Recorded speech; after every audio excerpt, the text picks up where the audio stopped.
kababoy. So, ayan yung aming alagang inahin. Ayan. So, 108 na siyang buntis. 108 days. So, ayan na yung forma ng kanyang pangangatawan. So, ayan. Ayan. Ayan. So, ayan na yung mga didi niya, mga kababoy. So, 108 days na yung buntis. So, ayan. So, ilang days na lang, mga anak na yan. Ayan.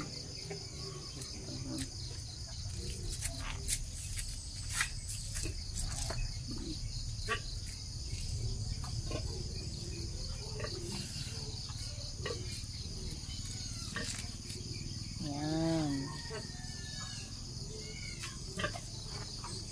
Alam, beri lang ko bukang ko.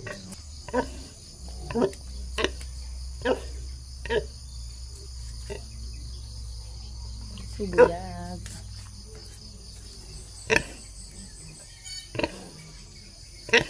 Hi, hi. So, yan na yung pangangatawan ng 108 days.